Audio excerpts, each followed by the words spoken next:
All right, it is. Ooh, excuse me. It is Sunday morning. What does that mean?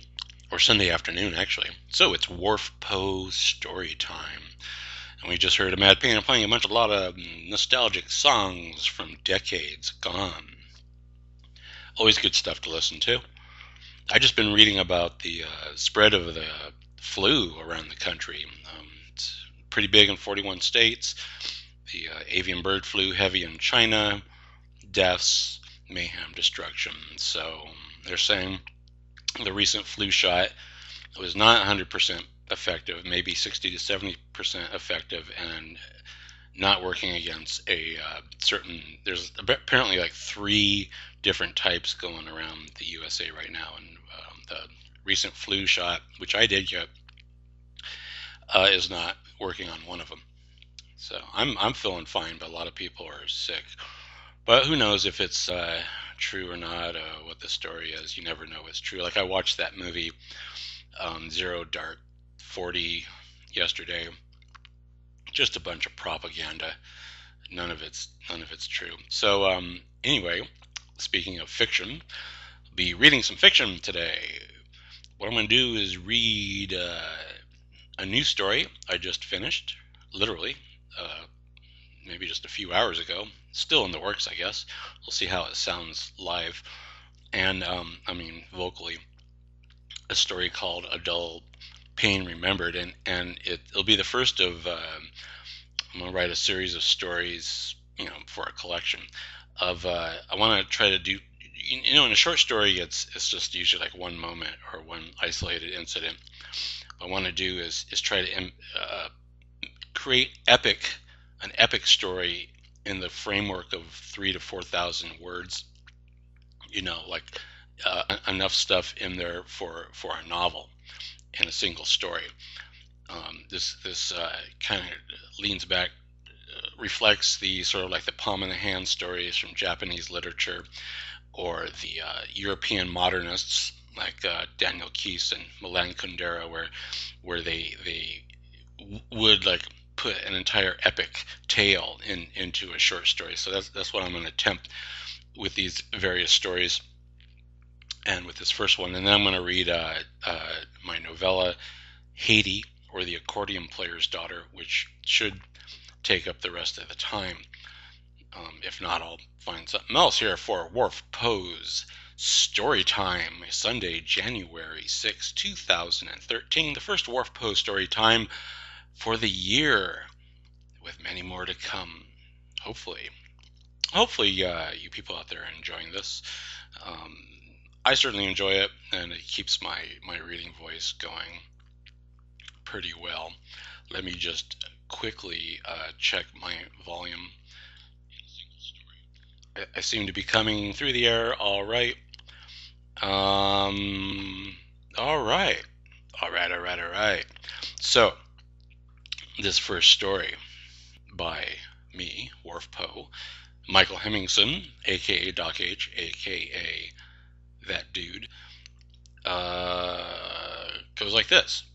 All right. Remember, epic story in 3,700 words. That's the length of this story.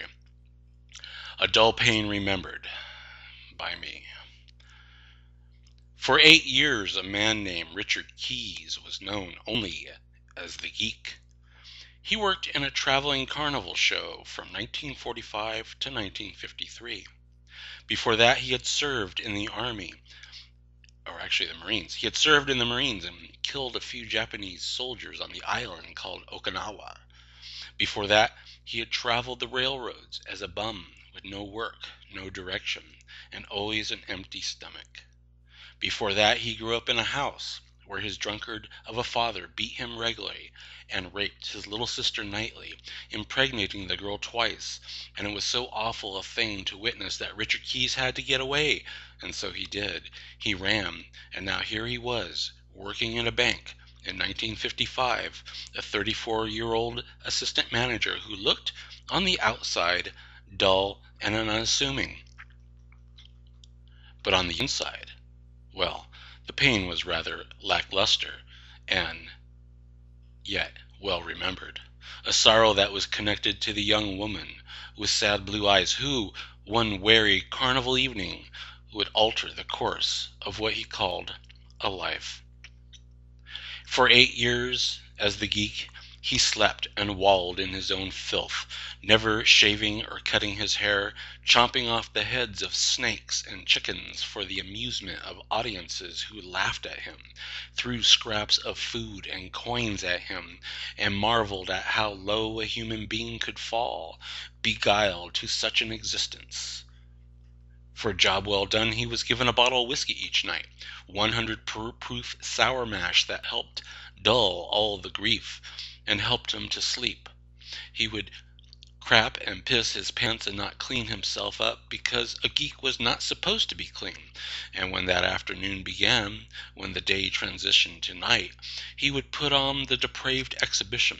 Snakes were tossed in every hour, as were chickens, and sometimes a pigeon or a rat, and he would bite his teeth down into the vile soft flesh, the brittle bones blocking out the screams of the creatures and the laughter of whoever was observing this spectacle, tasting the sour salty blood in his mouth, drinking it and eating the flesh, the images of dead Japanese soldiers with their caps and bayonets, of the rancid bums he had to fight on the train cars, of the food he stole and killed for, of his father's body on top of his sister as she cried like the 3 Japs he had murdered, taking their food rations, the scream of the bum whose neck he broke, a technique unofficially learned in the Marine Corps, and taking the enemy's eager food rations. The screams, I'll change that word to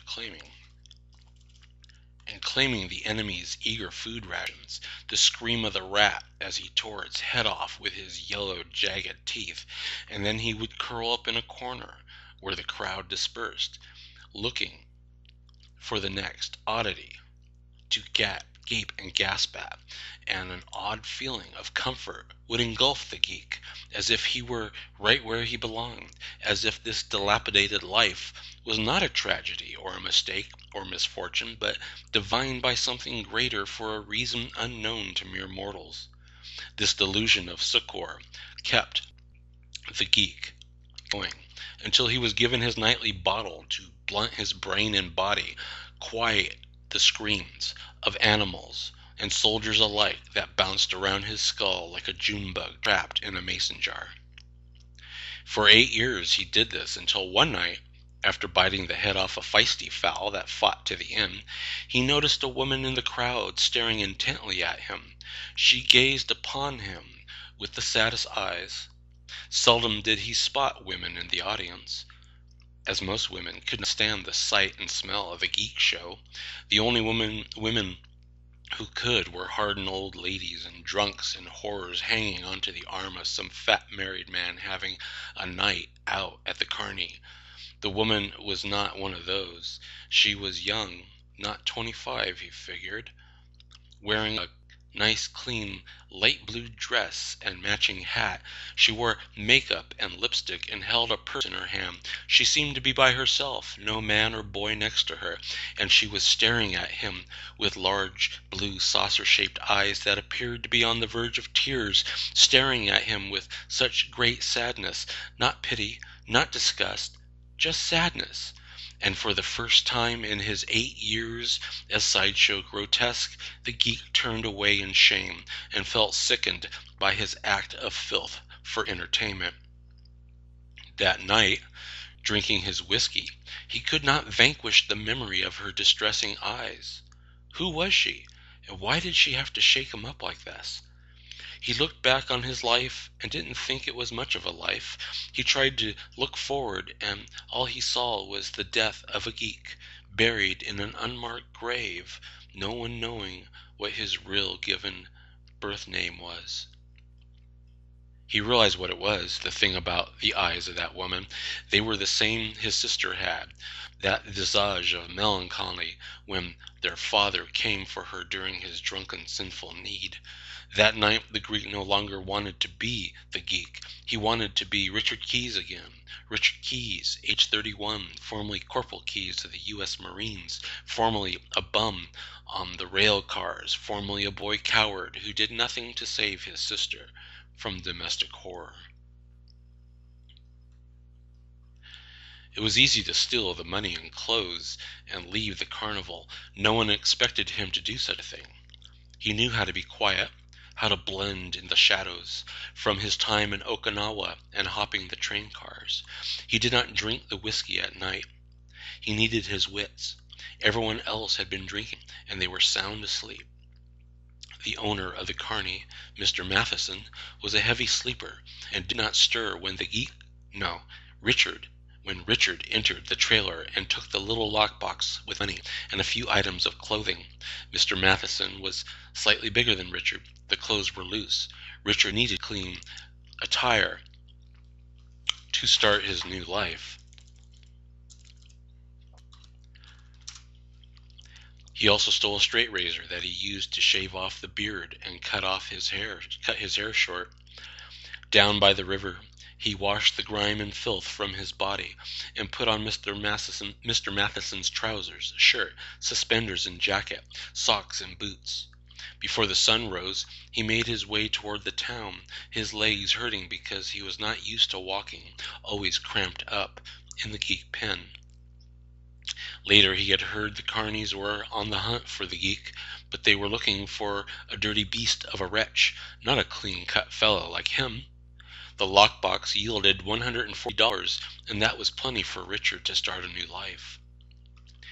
He rented out a $4 a week room, spent $20 on 5 used suits, and set out to look for work in the town, which was named Monroe, South Carolina, population 10,000. His goal was to find the woman with the big sad eyes. She had to have been from here or near here, and he would remain here until he found her. What he would do then he had no idea. He had to know who she was. She had changed the course of his life, after all. Richard Keyes was no stranger to the odd moments in life.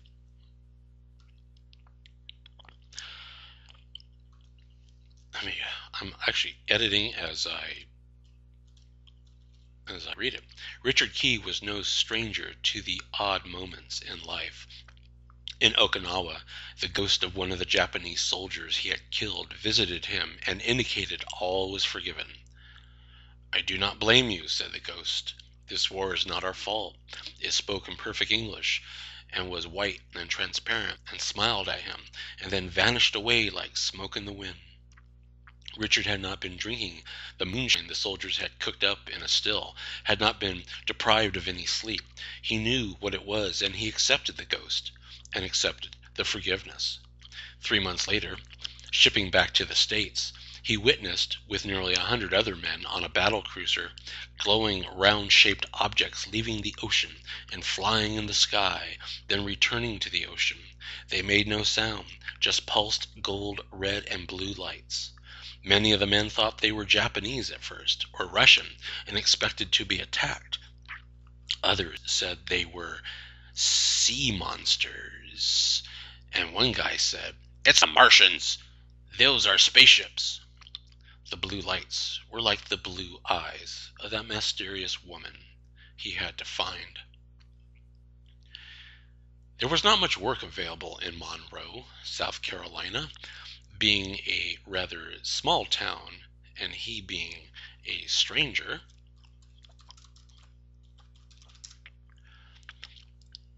He had to make himself known and trusted, make friends, so an employer would feel comfortable taking him on.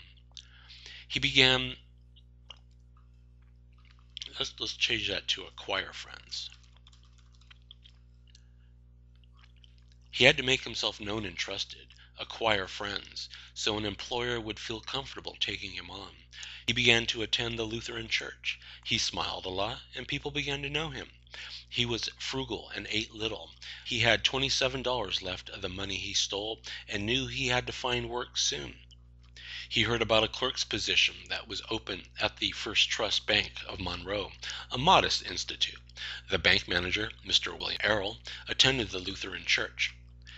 Richard managed an interview with Mr. Errol and had to make up fictional work history: retail furniture sales in Texas, farm work in Kansas, door-to-door sales in Colorado and Oklahoma, borrowing from the lives of men he knew in the war and on the boxcars. "Well, any college education?" asked Mr. Errol. Some, sir, but the war interrupted that." "Oh, you served?" "Yes, sir, the Marines."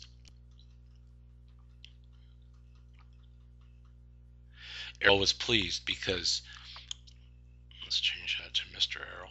Mr. Errol was pleased because he had served in the Navy and had also fought the Japanese at Guadalcanal. The connection was enough to convince Errol to hire Richard, despite the lack of bank experience or college degree. They had both fought the enemy in the same theater under MacArthur and Nimitz, and that made them like brothers, and family looked after family. Besides, Errol knew Richard was a church-going man, a former Marine, who certainly could be trusted. Richard Keyes quickly learned the bank business. There wasn't much to it, being a clerk, handling transactions small and large, smiling and chatting with the customers. He did not talk much of his life with his fellow employees, saying only that he was in the war and had traveled the country some and had settled here in Monroe. The younger women did not view him as an eligible bachelor. He was a bit too old, but the widows and divorcees did try to catch his eye. Richard went on a few dates to keep any suspicion above him, but made it clear he was not looking for a wife right now. Within 2 years, Richard advanced from clerk to assistant manager, working directly under his war buddy, Mr. Errol. When Mr. Errol took ill, there was talk of Richard becoming manager. Richard had long moved out of the weekly room and had a 2-room apartment and was considering purchasing a house. He kept his goal in mind, going to various functions around town, hoping he would find the woman with the big blue eyes. That day arrived one autumn in 1953. The object of his quest walked into the bank and asked to speak to the manager. Mr. Errol was out, and she was directed to Mr. Keyes, sitting behind his desk with his head down. Mr. Keyes was not prepared for her. And there she was, at last, sitting across from him with those otherworldly blue eyes. They were not sad, the way they had gazed on the geek. No, these eyes were serious. All business. Her name was Monica Everling, and she wanted to open a savings account. She had $500 she had been saving and was ready to earn interest on the sum. She was 26 and widowed. Her husband had died in the new Korean War. There's always a war to take away those we love, thought Richard. He opened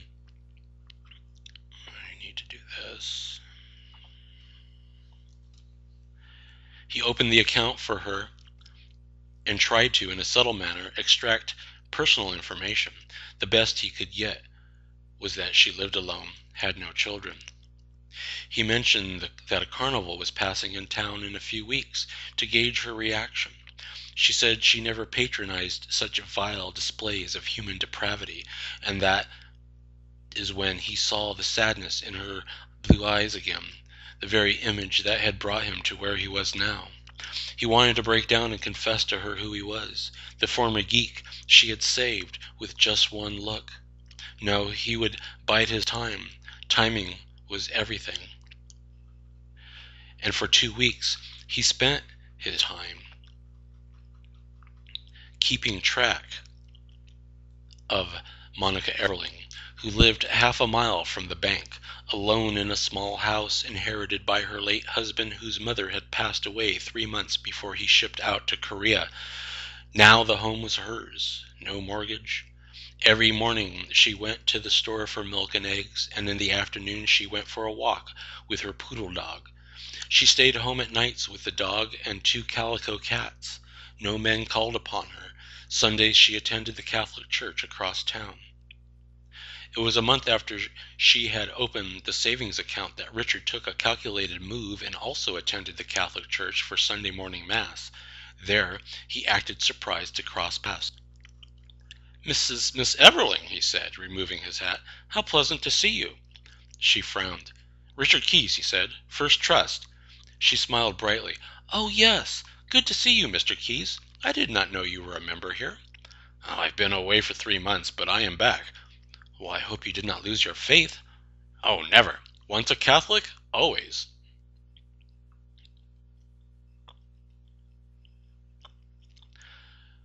He exchanged mild pleasantries with her for the next month, each Sunday, until he had the courage of asking her to have a late breakfast with him after Mass.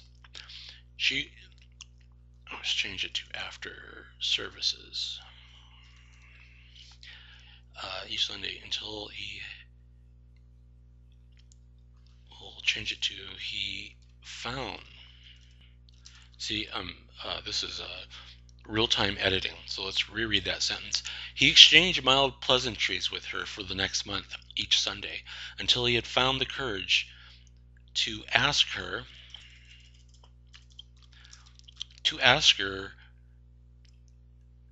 to have a late breakfast with him after services. She was surprised. She blushed and said no, not today. Maybe next Sunday? Next Sunday it was, and the outing was cordial, civil, and nice.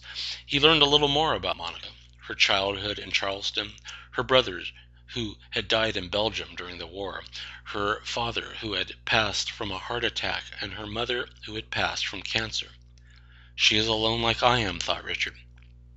He told her about Okinawa and lied about having a farm. He had worked on farms when he was traveling the railroad cars, so he knew enough about farms. The same tales he had told Mr. Errol. There were several more lunches, more opening up, and lunches turned to dinner, and dinner turned to kisses and holding one another. Monica said she would not make love to any man who was not her husband. Richard proposed marriage, and she said yes. Their wedding was a simple event at the church, attended by a few acquaintances from the bank and people Monica knew in town, and a couple members from the Sunday congregations. Richard moved into her house, and they began their life. Their new life. Let's change that to new life.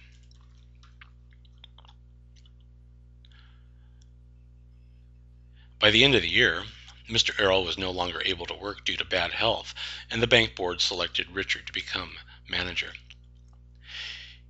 With the raise in pay, Monica suggested now might be the time to think of having children, as she was getting close to 30.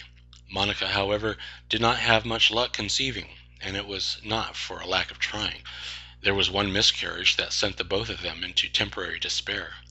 After a year, though, there was conception, and after the 4th month of pregnancy, the couple felt safe that this baby would stay and live.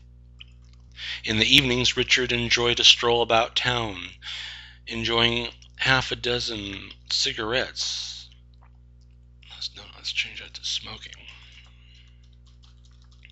In the evening, Richard enjoyed a stroll about town, smoking half a dozen cigarettes on his sojourn. He walked more than a mile to the western edge of town where, western edge of Monroe. To the western edge of Monroe where the railroad tracks were. Sometimes he would see a train berthed at the station, by itself or with boxcars and a caboose. The train would sometimes depart at 8 p.m. sharp, and he would wonder if there were any men in the cars, catching free rides across America. Their dog was born healthy at 8 pounds. The same day, at the same hospital, there was only one in Monroe, Mr. Errol succumbed to his illness and passed away. Change that to Mr. William Errol. They named her Elizabeth after Monica's dear mother. Richard passed around cigars at the bank, and everyone congratulated him and told him what a fortunate man he was. He was now a father and the manager. All the employees pitched in to buy him a gold watch as a gift, each telling him again what a darn lucky fellow he was. And he was.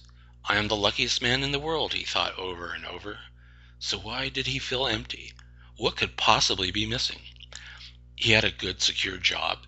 He had a home. He had a wife and child. So he should have felt complete and comfortable.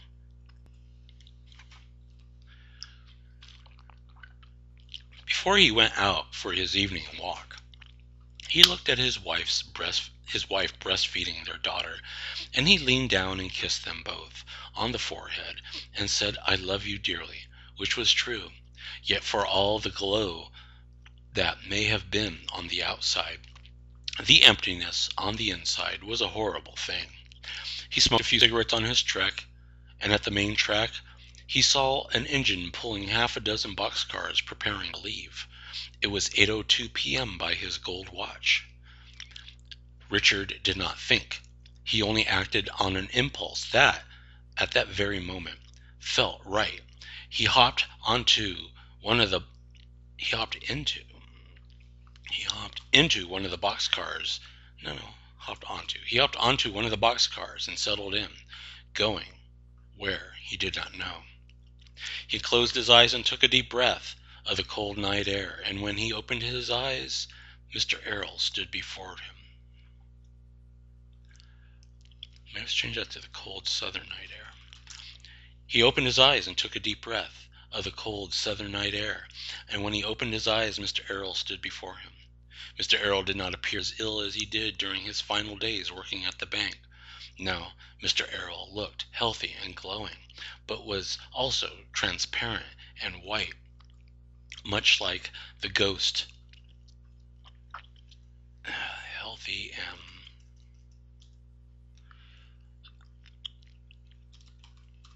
Mr. Errol looked healthy and happy, but was also transparent white, much like the ghost of that Japanese soldier back on Okinawa. Mr. Errol said, "Your family will not understand, but one day shall forgive you." Mr. Errol then vanished the same way the ghost of the Japanese soldier had over a decade ago. He still felt all right when he woke up the next day in the boxcar, joined by two other hobos, who merely nodded at him and probably wondered why he was wearing clean, good clothes, nice shiny shoes, and did not smell of sweat, booze, and piss. He knew that Monica and Elizabeth would be okay. They had the house. There were investments and money in the bank. One day he would contact them and try to explain. He would send money if need be and see to Elizabeth's education. Over the next week, he traveled to the West Coast, changed trains, and headed toward the state of Oregon. By now he did smell badly and his clothes were ragged. He'd had $42 in his wallet when he left home that night, and now he had $27 left, the same amount he had before he was hired at the bank. There were the fights with other hobos. They wanted his watch or shoes. This was an inevitable occurrence in this type of environment. Richard was strong and sober, and this was no problem for him to come out the victor. A man never forgets how to defend himself. By the time he reached Oregon, he was back to drinking whatever form of alcohol he could get his hands on, cheap wine and whiskey, beer and malt. He had hawked the watch for $10. He knew now what his purpose was, to save Monica Everling the way she had saved him, to give her a child and a purpose, not the loneliness of widowhood. His job was done, and now he had returned to the return of decrepitude and wandering that encompassed his being before and engulfed his soul after. He woke up in a grass field in eastern Washington state. It was a very brisk and cold morning, and much of the grass was light brown and dead. He had drunk 2 bottles of cheap bourbon the night before, had soiled his stiffened and unwholesome trousers. His hair was longer and matted, his beard starting to grow the length it was 4 years ago. There was a carnival pitching tents down the hill. That was why he had fallen asleep here. He had $1 worn dollar and 2 grimy pennies in his pocket. He needed a way to get the booze and enough food to sustain him. He wandered into the carny ground. No, they did not have a gig. Yes, he could be their atrocity if he could do certain mishappen and unspeakable things. He assured them he could and would do it all.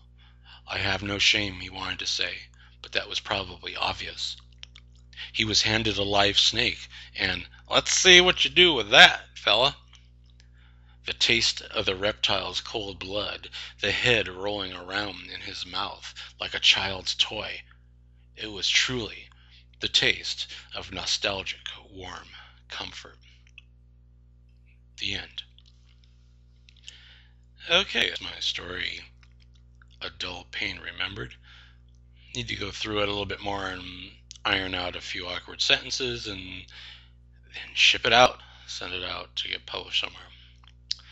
Normally I don't read stories I just wrote, but I wanted to test it out. So hopefully it wasn't too boring.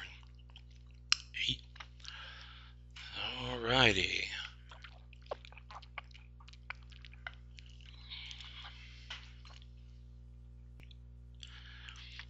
Next up, my long story or novella or whatever you call it, called Haiti, or The Accordion Player's Daughter, published as a sort of chapbook thing by Olympia Press and as The New Traveler's Companion number 164, about a year and a half ago, in 2001. It will also be in my collection of long stories called The Pet Dreamer and Other Stories, which is a collection of 7 sort of, I guess, novellas or longish stories, which will be out probably in the spring from the Borgo Press. So it's somewhat about the earthquake in Haiti in early 2010, and somewhat of a true story about someone I once knew. Hijacking people's lives for my literature. Let me eat a cookie. Sorry, I'm hungry. I have cookies, a sandwich, and hot chocolate from Starbucks. I asked them for white chocolate, but they gave me dark chocolate, but that's all right. Oh, before I get on with this, I just want to say that Revolution Radio at freedomslips.com is 100% user-oriented, user-generated, user-supported, meaning we don't take ads and we rely on you, our wonderful listeners, to keep on keeping on. So if you go to our landing page there at freedomslips.com or revolution-radio.com, you'll see a site support button. It'll take you to PayPal. If you don't like using PayPal, you could send a check or money order, but don't send cash. If you want to send gold, rubies, diamonds, and uranium, you could do that as well. And we thank you for your consideration. I also want to mention that on Wednesday, January 16th, I will be interviewed by Carrie Cassidy for Project Camelot. It'll be on that other station where she has another show. Just because I don't think she should interview me on Revolution Radio, because I'm here all the time. You know, you don't need to expect us because we're already here, that sort of thing. We'll be discussing things like my research in the Chinese military in Mexico.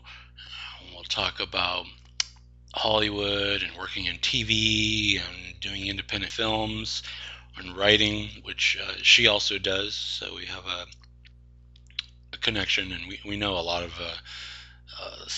the same people in various capacities, you know, like Sean David Morton and other people. And interesting how a lot of radio hosts in the alt media are in Los Angeles, working in TV and films, you know, like David Wilcock and Jordan Maxwell, and, you know, Carrie and Sean, and it seems fitting, I suppose. We'll also be discussing the whole former white hat issue and how I'm acquainted, but I'm not that person, and how she is not connected either yet. Some people seem to think that there's a big conspiracy around the former white hat when it's just a blog making fun of people. At least that's what I think it is. I don't know. It seems like satire, but also seems like truth. Who knows if he really went to the 5th dimension or to another planet. it's up for people out there to decide, and Carrie and I will talk about that and other things. Should be interesting. I'm flattered to be a interview guest on Project Camelot, and hopefully it won't cause the government agents to be spying on me, like seems to happen to a lot of her guests. They wind up in jail like Bill Brockbrader, or they wind up exposed as frauds like Duncan O'Finian. All right, so here's my novella called Haiti, or The Accordion Player's Daughter. 1. Ethan Klass had to go to Haiti and find his wife. He couldn't just sit around, work, smoke pot, and watch TV and wait to hear from her, receive news that something bad happened on the island. A week passed, and not a phone call, not a text or a Twitter tweet, an old-fashioned email, a routine message on Facebook. Her Facebook page had not been updated in a month. His wife always updated daily, several times a day. She was addicted to Facebook and the Farmville virtual game. He took his vacation days at the newspaper, where he was a senior staff photographer, and booked a trip on American Airlines to the Dominican Republic, that other half of the island once known as the Pearl of Antilles. The airport at Port-au-Prince was still shut down. From the DM, he would rent a car or take a shuttle bus through the hills that bordered the two nations. It's the route his estranged wife took when she returned to Haiti to be with her mother. 2. Tabitha Klass left for Haiti the first time on December 18, 2009, to spend the holidays where she grew up, and to be with her 80-year-old mother, Dominique Barry. She had not seen her mother in 5 years, since her father had passed and moved from New York to California to marry Ethan. The more realistic reason she left was to get away, for a while, from the mess her life had become. Ethan had kicked her out of their home because he caught her having sex with another man. Tabitha slept in her car for 2 days, then got a motel room, and called her mother and said she would like to come home for Christmas and the New Year. Oui, oui, said mother. Venir et de rester assis longtemps, et violer de longtemps. Yeah, cough, cough. 3. The idea of moving back to Haiti was tempting, but not feasible. It would only be a matter of time before Tabitha and Dominique became irritated with one another. Mother and daughter had never been understanding of each other's ways. Tabitha's wild horse need for independence and freedom, and Dominique's bourgeoisie demand for appearances and decorum, always with a martini or glass of wine in hand. No, Tabitha could not go back home and return to the bedroom and bed she spent her teen years in. A bedroom and bed kept the same since she moved out at 17 to go to college. That, she decided, would be hell. 4. The family home in Haiti, located in the residential hills northwest of Port-au-Prince, was empty except for the servants and driver. Dominique's 5 children lived in the U.S. and Argentina. When she divorced her children's father, Marcus Blake, and Marcus took a post at the embassy in Mexico City, Dominique remained in Haiti because the island was the home she preferred. In Haiti, she still had her contacts in the capital, in the diplomatic world. In Haiti, she lived like a countess with her money and French superiority. 5. An early memory. Tabitha was 4, maybe 5, and she woke up and heard her parents arguing about something. They were living in Rockville, Maryland at the time, while her father was working somewhere in Washington, D.C. She heard her father say, "We have exactly $44 in the checking account and 6 children to feed. So tell me, Dominique, what are we going to do?" And she heard her mother say, "I will send a message to Papa for help, and he will send the money we need to get by." And she heard her father say, "I don't want that smug bastard's francs." And she heard her mother say, "Tell me, How are we going to feed 6 children then? 6. Tabitha was the last child, born in 1967.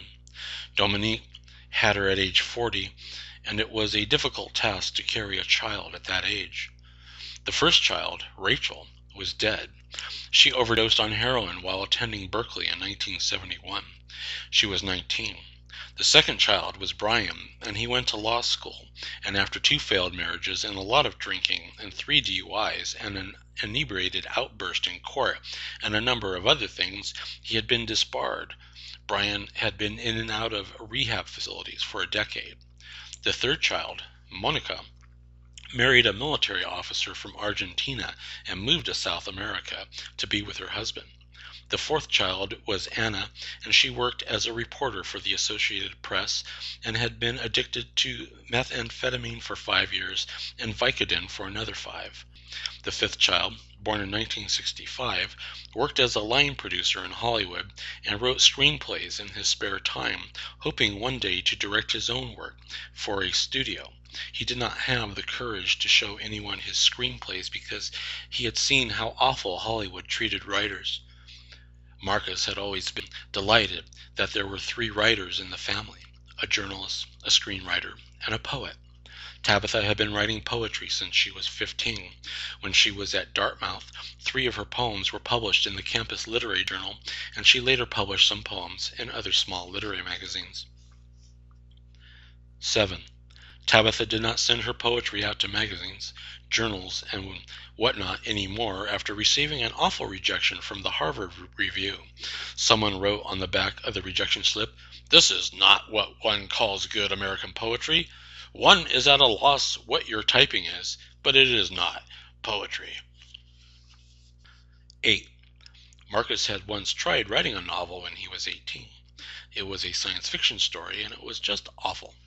He took up the accordion after that and mastered the instrument. Tabitha's nice memories lying in bed and listening to her father play the accordion outside on the porch was precious. 9. Marcus Blake had a passion for politics and entered the diplomatic corps and bounced from embassy to council across the globe and 3 continents, his wife and 6 children in tow. When they landed in Haiti, there were only 5 children. 10. Marcus loved to tell the story how he met his wife. He was an exchange student at the Sorbonne in Paris, and he was 20 years old. He attended a party at a dance hall and was sitting around with some other Americans and British students when a tall brunette French girl glided in like she was the Queen of Sheba. She looked at Marcus and the others and noticed their hands were empty, and she cried out, "God damn it all! Someone get these boys a drink!" That did it for Marcus. It was love at first sight. He said to himself, "This is the woman I will marry." 18 months later, he did. 11. Tabitha and Dominique talked about these matters from the past during Tabitha's stay in Haiti, sitting in the living room or on the porch and drinking martinis and large glasses of white wine. Tabitha cried, remembering her father, and not all the memories were good. There was the issue of her father's hands that either slapped her in the face or when he was drunk touched her in places that made her feel shame. "Why did you let him hit me?" Tabitha asked her mother, and her mother replied, "He never hit you." Tabitha said, "Of course he did. He hit us all. When he was angry, when he was drunk, he hit us all, and he hit you too." In her usual cold and regal manner, Dominique said, "Your memory is faulty. It's fiction. You make things up. Your father was a kind and gentle man, if not delusional and naive with his desire to save the world."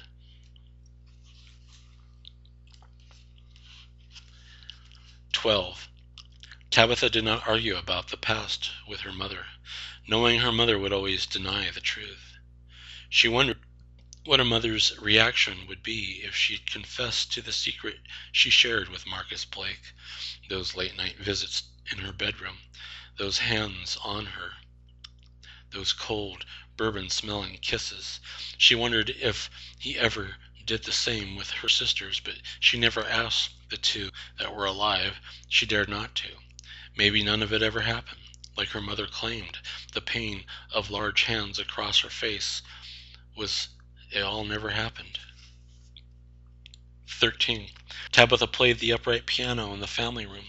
The piano she had played since she was 12 to 17. A piano she missed dearly. A few keys were out of tune and she didn't care. Next to the piano, her father's accordion sitting in its black case. She opened the case and carefully removed the accordion and sat down and played it. The sound brought back a lot of feelings. 14.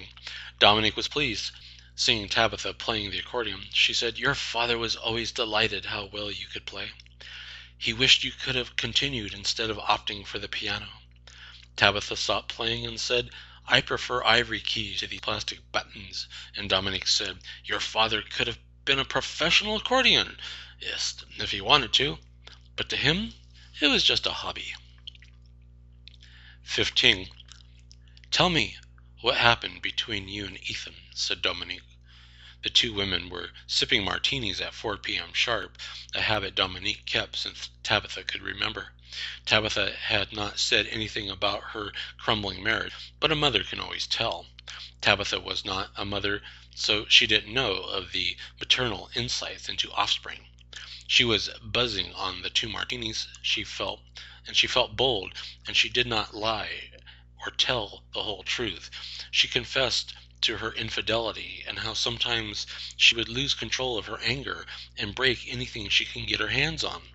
"Marriage is a sacred institute," Dominique said. This made Tabitha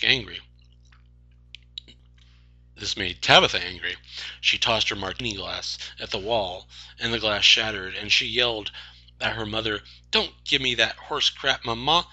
I know for a fact you had 2 affairs, and who knows how many times you cheated on Papa, and yes, I know he had that girlfriend he used to go and see. Do you think I was a stupid little girl? I saw these things, so don't give me any merde about the sacred marriage, okay?" Her mother did not respond. Tabitha wanted to say, "I learned how to cheat from you, Mommy dearest, and I learned how to be violent from your husband."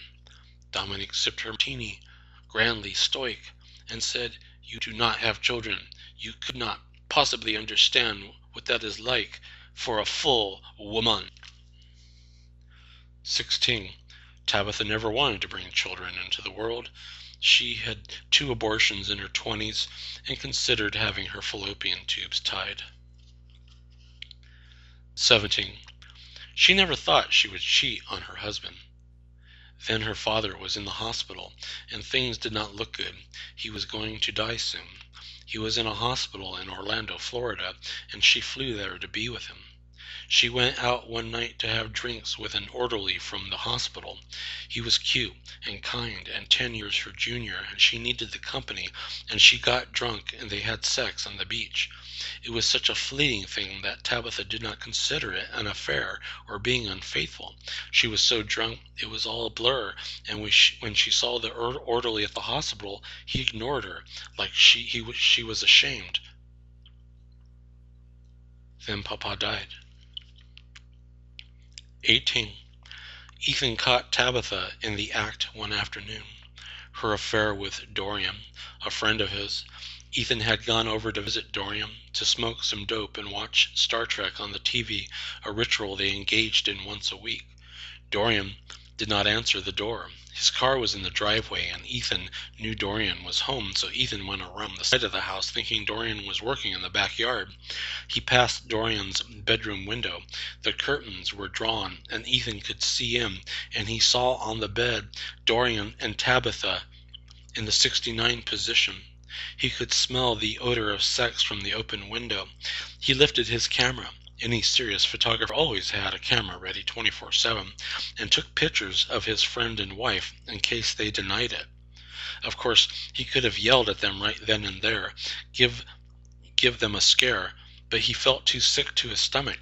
The images of Tabitha and Dorian haunted him for months, and when he went back to Haiti to find her, the image was burned into his brain like a bovine's branded flesh.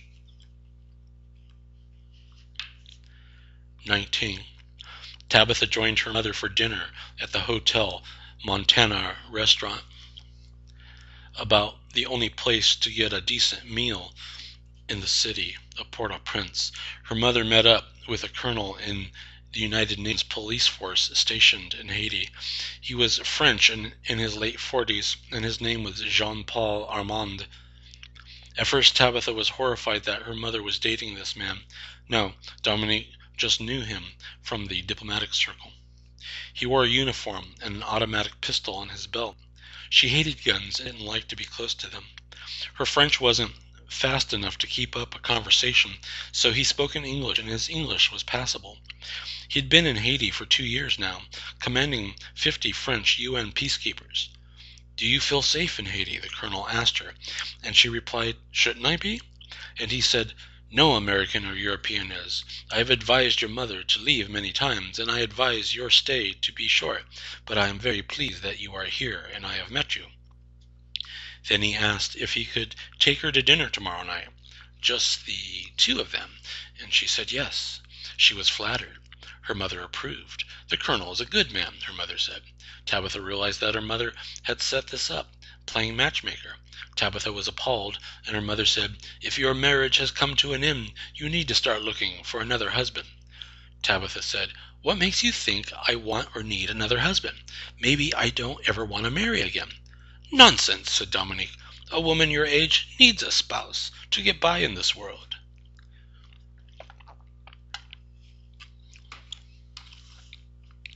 Keegan, a 19-year-old intern at the newspaper, bluntly claimed, this is chapter 20. Keegan, a 19-year-old intern at the newspaper, bluntly claimed she was attracted to Ethan and asked if he would like to take her to bed. "I heard you split up with your wife," Keegan said. She was a tall, thin girl with long blonde hair. She wore glasses and had braces on her teeth, a gift to herself on her 18th birthday. "You should have seen how crooked my teeth were," she said at the bar where a group from the newspaper were having drinks. Keegan wasn't asked to provide an ID because she was with them, and despite the braces, she appeared to be in her mid-20s. Been wanting to throw myself at you for a month," Keegan said. "You're drunk," Ethan said, and she said she wasn't, and he asked her if she knew how old he was, and she said she did, and she told him she liked older men, that she had been to bed with half a dozen older men, from teachers to neighbors to co-workers, and she said she found his salt and pepper hair sexy, saying this as she ran her hands through his hair and said, "It's so thick." Ethan was flattered, and it was hard to push her away, so he didn't. He pulled her close and kissed her, and she said, "Let's go somewhere, like your place." 21. During dinner, Tabitha asked the colonel about his peacekeeping duties and where he had been before Haiti. He said he had been stationed in Iraq and Rwanda. She wanted to ask him if he had ever killed anyone, but that was not the kind of question you ask someone on a first date. Was this a date? She told him about the problems she was having in her marriage, informing him that her marriage was not over, just up in the air. The colonel was also divorced, and he had 3 grown kids, both in Paris and working in government offices. One was pregnant, and he would be a grandfather soon. It amazed Tabitha to think that if she'd had a child at, say, 20 or 22, those times when she had the abortions, if she kept one or both, her child or children would also be adults, and she could be a grandmother. She has known 40-year-old grandparents. She wanted to get up and leave. She didn't want to be here with this French officer. "I love music from the 1980s, he told her. "Well, let's go hear some," Tabitha said. 22. Ethan felt guilty after sleeping with Keegan for 2 reasons. She was a teenager and an intern and the managers at the paper frowned on that sort of thing, although plenty of reporters and editors preyed on the young interns at a high school or college every season. Also, he was still a married man, and he felt like he had cheated on Tabitha, a notion he knew was ridiculous because they were separated and she had cheated on him first. Keegan woke up in his arms and told him many things that he wanted to hear, and that she was his. "I'm a good sex slave," she said with a giggle. 23. Ethan wasn't so pure. There was one incident of infidelity 2 months into the marriage. He was covering a dentist convention in town and met a woman, DDS, from Ohio, and there was this strange spark, and they had a few drinks and laughs, and the next thing he knew, he was up in her room, and she was on top of him, bouncing up and down and saying, "Yeehaw!" and "I'm riding you, bud." It didn't seem real, and days after, it was all a blur, and he decided it was a dream. He had to get used to being married, that's all. 24. He met Tabitha randomly. Ethan loved telling this story at parties and dinners. He flew to New York on a freelance assignment from a magazine, the occasional job he took outside the newspaper.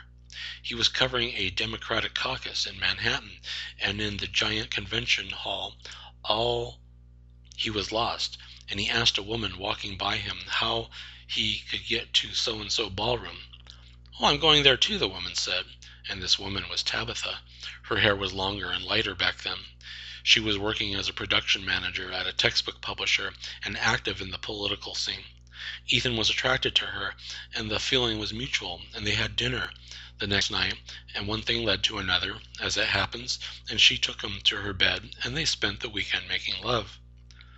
"I'm so sore," she said, "but I'm not complaining too much." They agreed she would take a week off from work and visit him in San Diego. For a year she flew out west more than he went east, and when she was laid off her job and had nothing to do, she spent a month with him, and Ethan suggested she move to San Diego and live with him. She practically did already. Tabitha loved New York life, but there seemed to be no jobs she was qualified for, so she said, "What the hell? Why not?" 25. The Colonel had a large 2-story house not far from her mother's. The walls were decorated with African masks and Japanese pop art of girls in miniskirts and large oval eyes. "It's a good home," the Colonel said, "but many stray cats seem to enjoy getting into it, the damn things." He had a record player and real vinyl records from the 1980s. He played Depeche Mode for her, and Duran Duran, and Flock of Seagulls, and The Cure, and The Fix, and The Cars. He sang along with some of the songs. "Red skies at night, oh, oh, candy, oh, I need you so." Then Devo, just the girl you want." He sang these words directly to Tabitha. He sat next to her and made a move. He kissed her, and she let him, and he caressed her breasts, and she let him. She still was not all that attracted to him, and she would have gone to bed with the man if he wanted, but it never came to that. He said he liked to move slow. Why rush things? He drove her home, and he kissed her goodnight, and said, "May I take you to dinner tomorrow night?" 26. She flew out of Haiti, bound for Miami and then San Diego on the morning of January 12, 2010. 10 minutes into the air, a massive earthquake devastated Port-au-Prince and many villages and towns on the island. Most of the passengers' cell phones started ringing. The captain came on the intercom and announced what happened. Some of the people demanded that the plane turn around and go back, and the captain informed them he could not do that. He was not authorized, and "Nevertheless, I am afraid to say that we have been told Port-au-Prince Airport has been destroyed, and we could not land on the runway even if I was authorized." 27. She tried calling her mother on her cell, and she could not get through, and when she did get through, there was no ringing on the phone. She tried calling the Colonel on his cell in his office. Nothing. The flight was wrought with anxiety and worry from everyone. Tabitha got drunk. She didn't know what else to do, so she ordered drink after drink, and others did too. She was so inebriated that she could barely walk off the plane in Miami. She missed her connection to San Diego. She took a cab to a hotel and slept. 28. Her cell was ringing all night. At some point, she turned it off. She checked her voicemail in the morning, her head pounding from a hangover. There were 24 frantic calls from worried family and friends. Her brothers and sisters wanted to know if she had gotten out of Haiti before the quake, asking why they could not reach Maman. A couple friends, "Hey, aren't you in Haiti? Are you alive?" There was a message from Ethan saying he tried to call her mother's house, only getting dead silence. "And where are you? I'm worried. Let me know you're okay, baby." Like you care, she thought. No, that was unfair. She called him first and said she was fine and in Miami she would catch a flight west later today. He was relieved and said he could pick her up from the airport. She tried calling Dominique and the colonel again, but nothing. She turned on the TV in the room and watched the many news reports. One stated that the UN police building had completely collapsed and everyone in it was dead. The poor colonel, she thought. I should have had sex with him that night. 29. Her brother called and said he had gotten an email from Maman. The phones were not working, but the wireless internet was. The house was damaged, but she and the servants were alive. Tabitha relaxed when she heard the news, and she took a cab to the airport and caught an American Airlines back to San Diego, where she had no home. 30. She didn't feel good about Ethan picking her up at the airport. She didn't want to deal with him and all the questions right now. She spotted him at the far end of the terminal. He was looking the other way, fiddling with a camera. What was he going to do? Take pictures of her while she was crying? He had done that several times before, and that annoyed the hell out of her. Tabitha quickly walked to the exit for baggage claims. She had no suitcase or anything large, just her one bag of clothes and laptop to carry case. Ethan would not look for her there. She took an escalator down and exited to the taxi stand and jumped into a cab and said, "Motel 6, please." 31. She was running out of money, what she had in her savings, with all this travel and hotels. She would have to find a job at some point, or ask Ethan for money from the 401k. She sat cross-legged on the motel room bed, typing on her laptop connected to the motel's Wi-Fi. She updated her Facebook account, letting everyone know she was okay and back in the States. She sent an email to her mother, and Dominique replied 5 minutes later. Tabitha wrote, "I cannot reach the colonel. I think he's dead." And her mother wrote back, "He is not dead. He came by a few hours ago to check on my welfare." Tabitha decided she would most certainly sleep with the UN officer if she ever crossed paths with him again. 32. "I'm so sorry," she told Ethan on the phone. "I gave you the wrong flight number." He said, "As long as you're okay, well, that's okay. And where are you?" "A hotel," she lied. "The Marriott at Seaport Village." He offered to come get her and bring her home, and she said no, that was not necessary. She just wanted to sleep. "You must be physically and emotionally exhausted," her husband said. 33. She emailed Dominique and told her mother to download a program called Skype so that they could see each other and hear each other's voices. Dominique said she could never understand these machines and the technology. That email was difficult enough. Dominique sent a message to her 5 children and various relatives back in France. "The air is filled with smoke and the stench of death because of all the dead bodies under rubble. The presidential palace is beyond repair. There are gunshots at night. I am running out of eggs and don't know what I will eat when I do. There's plenty of wine, though." 34. She watched a televangelist, Bible in hand, proclaim the earthquake was by the hand of God, punishment for those 2 centuries of devil voodoo practices by many evil Haitians. "Satan always loses," the televangelist cried, holding up the Bible. "It says so, right in the good book." 35. "I want you to come back home," Ethan said. "This is your home." Tabitha said, "And what? We're back together just like that?" They were having lunch at the Olive Garden, keeping their voices low so no one would eavesdrop on their drama. "Not just like that," he said. "There are things to work out, to talk about. Things to mend," he said, and she shook her head and told him she could not. I don't understand, he said. And she said, I have to go back to Haiti. And he said she was crazy to do something crazy like that. And she said, so I'm crazy, and I have to be with Mama. I can't leave her alone in the shithole. 36. Tabitha had to fly into the Dominican Republic. What was left of Port-au-Prince Airport was in use by the UN and humanitarian flights in and out, bringing food and evacuating foreign nationals. She paid for a seat on a shuttle bus that took other people, like herself, into Haiti. She knew the route. She had taken it before when she was a teenager. The road through the mountains between two nations was winding, and the road was unpaved, making for a bumpy ride that caused her to feel ill. She thought she would vomit there in the shuttle. Across the Haitian border, nothing but devastation, the skeletal remains of buildings there not designed for earth-shattering events, the flattened down tenement dwellings and houses.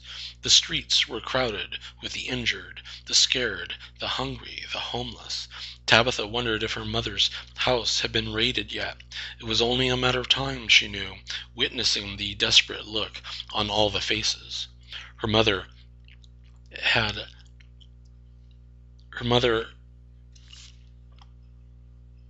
all that Louis XIV furniture she had sent from the family home in France. 37. The shuttle let her off half a mile from her mother's house. She walked the rest of the way. The house looked in good shape from the outside. Inside was another matter. Scattered windows, bookcases overturned, a fallen chandelier from its mount on the ceiling. She called out to her mother. She ran from room to room. Tabitha, she heard Dominique say. The daughter found the mother sitting on the back porch with the colonel. They were both drinking martinis and eating cheese and wafers. Tabitha, you're just in time, said Dominique, and the colonel was kind enough to bring an afternoon snack.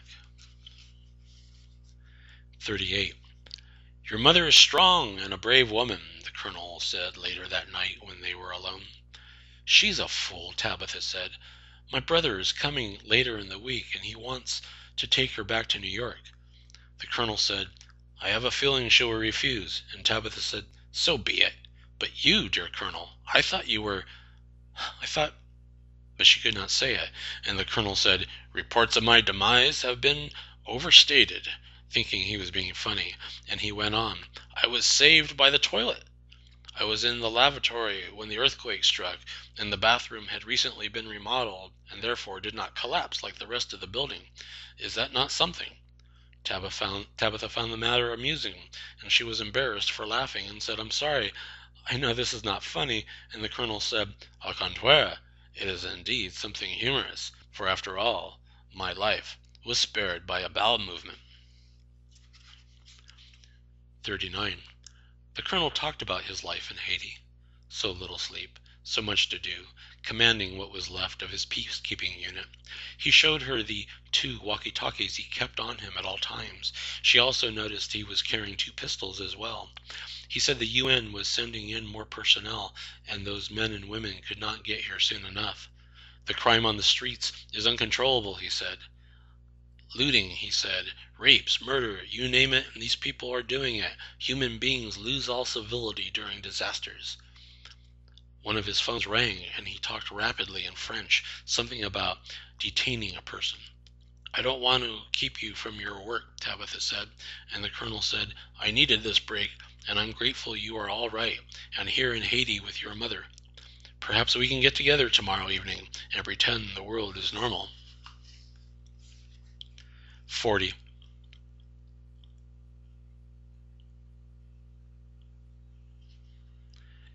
In the tent that was the base of operations, the colonel's men detained a tall, muscular Dominican with dreadlocks. His face was puffy and bruised from a beating. The colonel arrived and took out one of his pistols and used the butt of the gun to hit the Dominican across the face. And the colonel said in French, Did you think you could skip out on us because of what's happened? The earthquake is not a free pass for you to come and go as you please, you ignorant bastard. For 2 years I've let you engaged in business unmolested, and we had a good arrangement, and now you want to do me in the ass?" The Dominican said, "Hell, Mom, I didn't know if you alive or dead, that's the truth." The Colonel wanted to know where the money was, and the Dominican claimed there was no money, and the Colonel chambered a bullet into his automatic handgun and placed the barrel to the Dominican's temple and said, "The money or the drugs, old friend, you have one or the other, your life or your body on the street, where you will be eaten by rats and cats and dogs, and maybe even hungry people." 41. Ethan felt stupid and weak. He should have tried his best to talk Tabitha out of returning to Haiti. She was determined, but she was not thinking right. He didn't blame her for having an affair. He was a horrible husband. 42. "I was lucky. My house is still standing," said the Colonel, "except for the garage that fell, but I still have a roof over my head." Tabitha looked around the house, and it was like her mother's. Some broken things, some cracks in the walls. "At least my record player is working," he said with joy in his voice, and he put on a record from the 1960s, from the 1980s. Falco's "Rock Me Amadeus." Tabitha laughed. The Colonel wanted to dance, but she could not. "You are so silly," she said. He sat down with her, and they kissed. "Come to my bed," he said, and she said, "I was hoping you'd get around to that." They did not have a chance to make love, however. There was a loud noise in the kitchen, something falling down and breaking. "Damn it all," said the Colonel, and, half dressed, his shirt off, he jumped out of bed and went to investigate the noise. Tabitha heard a loud, piercing shriek of a cat. Half dressed in her bra and panties, she went to investigate the noise and witnessed in the kitchen the Colonel strangling a scrawny gray cat by the neck. The cat lashed out with its claws, and the Colonel held the animal far away. "Damn strays," the Colonel said, "always getting in here and breaking things, pissing and crapping, and with that," the Colonel used his other hand to grab the screeching cat's head, and with one swift move he broke the cat's neck, and the cat stopped howling and its body went limp in the Colonel's hand. The Colonel began to laugh, tossing the dead cat to the ground. "Number 7, he said. "I have killed 7 of these smelly creatures, and they still come in here to die."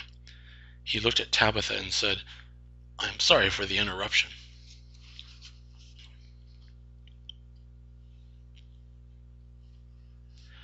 Tabitha.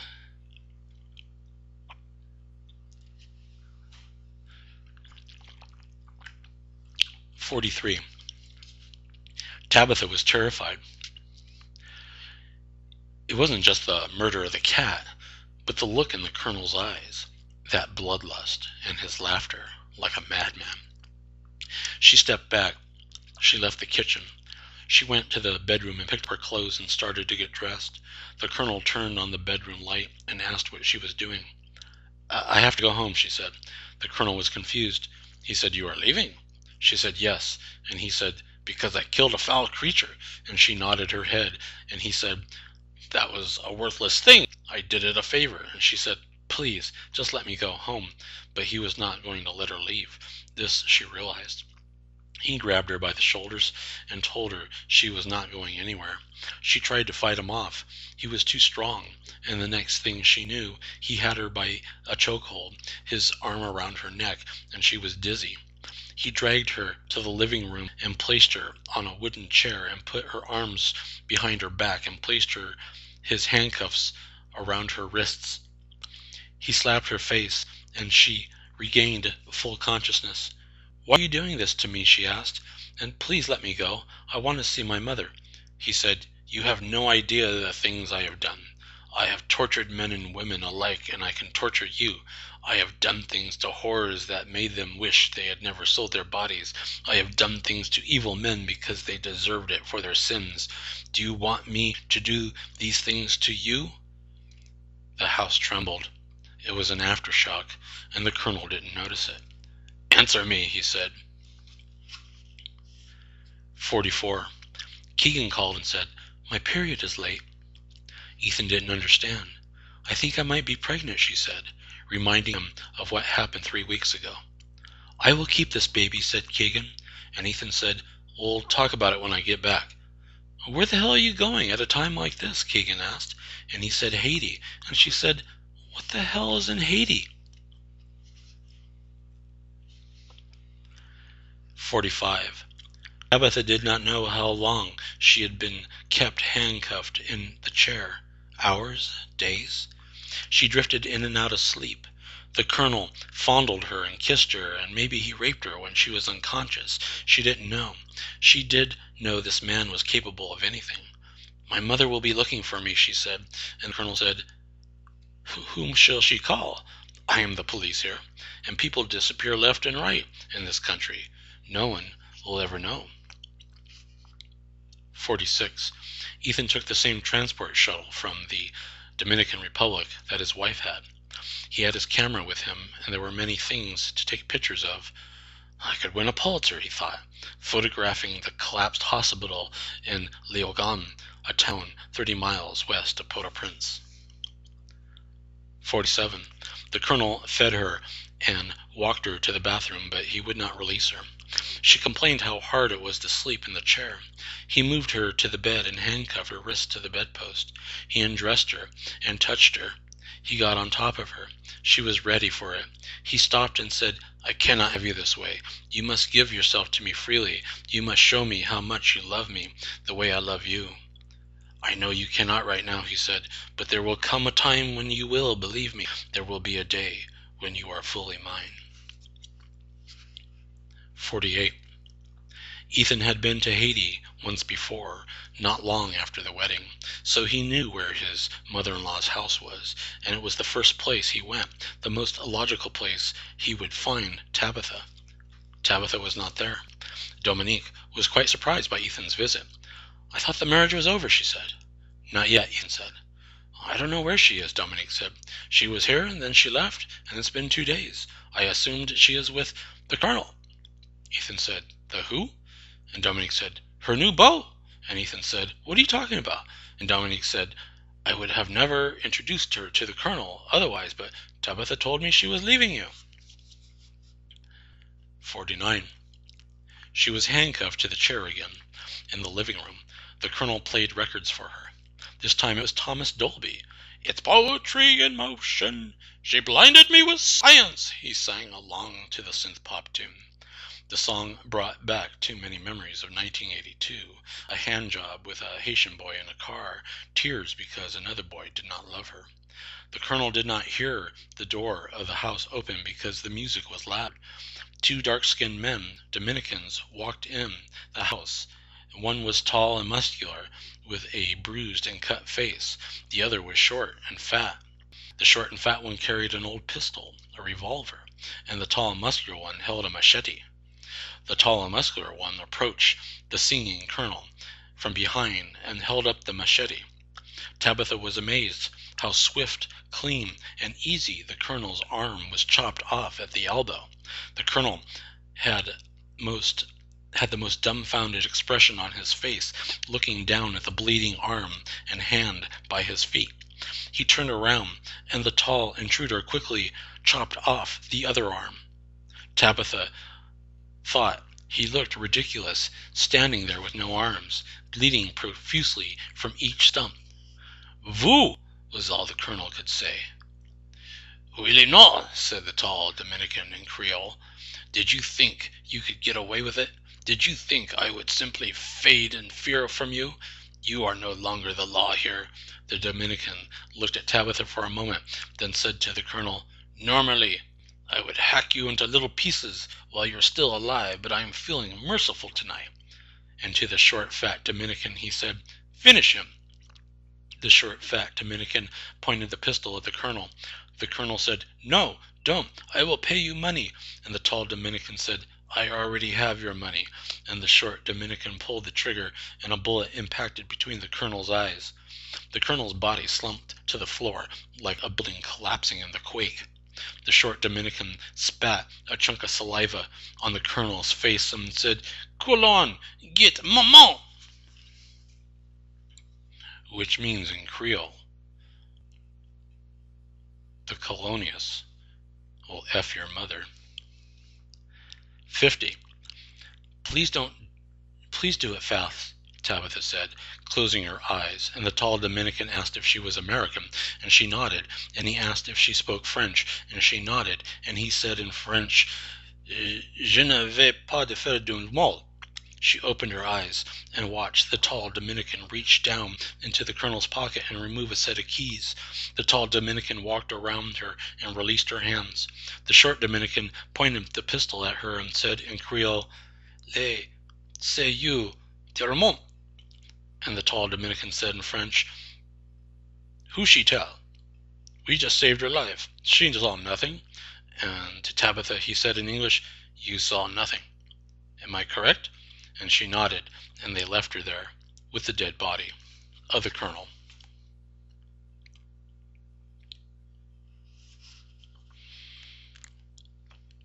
"51. Ethan had to find the UN command post. Then he would find this colonel and hopefully his wife. He walked the streets not knowing where the hell he was. He tried to talk to people and they ignored him. He tried waving down UN vehicles and he was ignored. He asked a relief worker from the Red Cross and the worker had no answer for him. The worker was attending the wounds of many people in a makeshift community of tents. This was a great opportunity for moving, heartbreaking photos of staggering humanity. He took pictures. He stepped backwards to get more of the tents in the viewfinder. He walked into the street. An ambulance swiftly turned the corner. There was no time for the driver to stop or for Ethan to get out of the way. I wish I had a photo of this, Ethan thought, his last thought, as he flew into the air from the impact of the ambulance to his body. 52. A young woman kept coming by, saying Ethan was the father of the fetus growing inside her. Tabitha did not believe this. I have to see him, said the young woman, who had braces. Tabitha said, Get the hell out of my life or I'll call the police. 53. Tabitha's brother had talked their mother into moving to New York, at least for a while, until matters settled down in Haiti and the aftershocks subsided. A week later, Tabitha answered the door, and a UPS delivery man was there.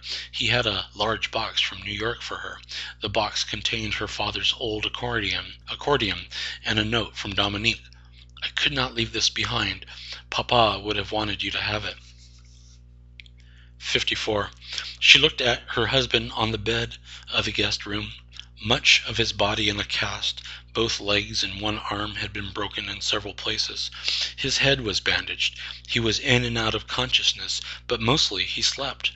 There was a lot of red tape to get him back to the States.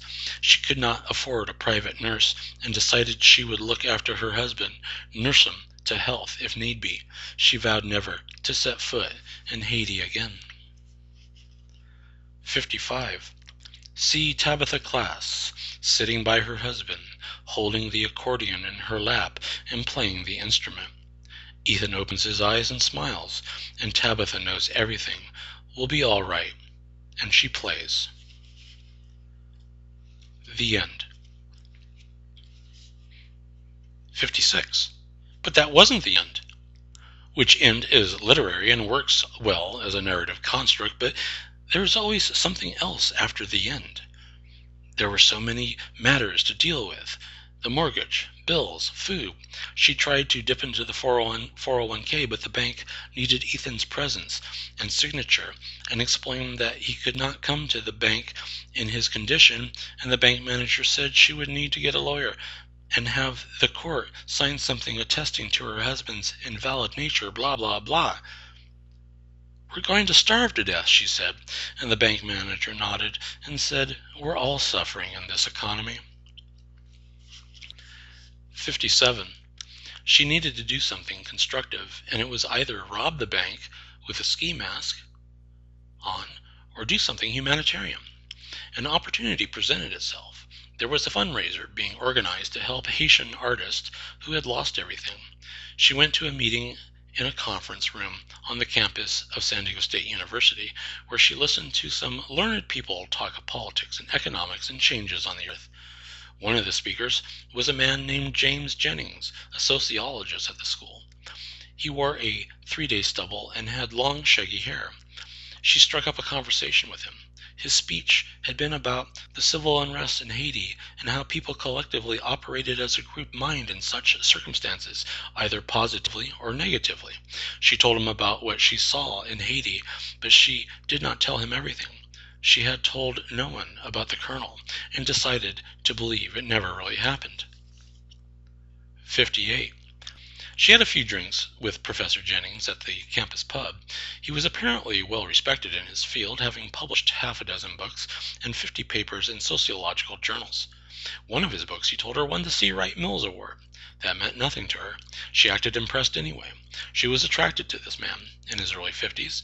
She knew she would go to bed with him if he made that move, and he did. He invited her to his house and showed her his books and a word plaque, and she went with him. "Forget the book," she said, and made the bold move. She kissed him. "I like fast women," the professor said. She wanted to tell him she was using him. All she wanted was sex. He could be any man. She just needed a distraction. 59. In bed he said, "I like it a little rough. Do you like rough play?" She didn't know what he meant. He said, "Are you into S&M?" She felt cold metal on her wrist, and she looked, and he was trying to handcuff her. She screamed, kicked, pushed him away. "I'm sorry," he said. "It's just my kink. We don't have to." Something inside Tabitha snapped like a thin twig in the hands of a child. Seeing the handcuffs brought back memories, sensations, the colonel's dead body, what he did to her and what he had planned to do with her. She was back in Haiti and in his house, but this time she was not restrained. She picked up a lamp in the bedroom and threw it at the professor, and he ducked, and the lamp shattered against the wall. And the professor said, "This isn't the sort of rough stuff I like," and while he thought that was amusing, Tabitha did not, and she threw whatever she could find at him, a wine glass, an ashtray, a bookend, and a painting on the wall. "Please, I'm sorry," said the professor, who was the colonel, and for what it was worth at that moment. She ran out of the bedroom and to the kitchen and began to shatter every wine bottle on the floor or against the wall. She threw one bottle out the window. She used a coat rack to break another window. She tore every painting off the walls. She broke every vase, lamp, and statue in sight. She screamed and cried and caterwauled like a banshee during her wrath, this path of destruction, talking rapidly in English and French about a colonel and Dominican assassins and her mother. 60. Tabitha was partially aware of what she was doing. She was standing outside her body and watching herself go nuts. She knew it was more than the handcuffs and the memories from Haiti, but her husband and his condition, and the young woman he impregnated, and the money, and the bank. All the crap in her life had finally come home to roost in one explosive moment, and the professor was the unfortunate victim of this inevitability. It sure felt good to break things and scream, though. It was not sex. It was a release Tabitha needed. She was in cuffs again when the police came and arrested her. One of the 3 cops called dispatch about a 5150. Tabitha knew what that meant, code for a crazy insane person. She protested that she was not a loon, but, standing outside herself still, she understood their position. What else could they make of a naked middle-aged woman tearing up a house? She told the cops, "My husband, he needs me. Don't do this. My husband needs me." And the cops said, "Your husband can talk to a judge about that." She knew it was pointless to tell them her husband could not walk or stay awake long enough, let alone talk to a judge. The 5150 was a 3-day hold, and a doctor asked her some questions. She was calm now, and they released her from the bug house. Tabitha rushed home, certain that Ethan was dead. He was sound asleep, and just as she had left him. Now, this is a good point in the story to write the end. Oh, then again, maybe not.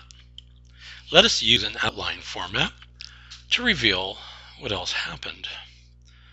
The professor sued Tabitha in small claims court for the damages to his home. He also filed a restraining order against her, which made her unable to volunteer for the fundraiser. The colonel's murder made the news snippets, and Tabitha caught it on CNN one night about the beheading of Colonel Jean-Paul Armand and the revelations that he and other UN peacekeeping officers were involved in the drug trade between Haiti and the Dominican Republic, the export of said drugs to Europe and the United States via Florida. Arrests were made. Tabitha wondered if the authorities would come for her because her fingerprints had to be in the colonel's house. No one came for her, and again it was like it never happened. Ethan eventually healed, and he was grateful to his wife for having taken care of him. He went back to work at the newspaper. The bank foreclosed on their mortgage. Tabitha had been unable to pay it for half a year, with Ethan not working and the 401k depleted. They moved to an apartment 2 blocks away from their former home. Tabitha began to drink a lot, so much that she would keep on drinking until she passed out for the night. She started off with 1 bottle of wine, moved to 2, and then made her way to 3. Ethan wanted her to go to rehab, but every time he suggested it, she would get angry and break things. Keegan had her baby, a boy, and she said her son had Ethan's eyes. She sued Ethan for child support. Ethan demanded a paternity test, and the DNA results indicated that he indeed was the father. Drunk, Tabitha said, "You certainly got your big rock candy mountain robbing the cradle, now haven't you? Go marry the little bitch." Ethan did not want to help raise and take care of his son, no matter what Tabitha said or yelled or broke things or screamed at him. Ethan left Tabitha and got his own apartment. Tabitha was arrested for a DUI. She entered rehab, paid for by her mother. Dominique returned to Haiti while Tabitha was in rehab, and 2 days after her return, there was an aftershock, and she had a heart attack and died. Tabitha's roommate in rehab was a heroin addict who was doing well kicking the habit. The woman's name was Amy, and she was 10 years younger than Tabitha. They talked a lot, long into the night, and decided that men were evil, and they would stay far away from men.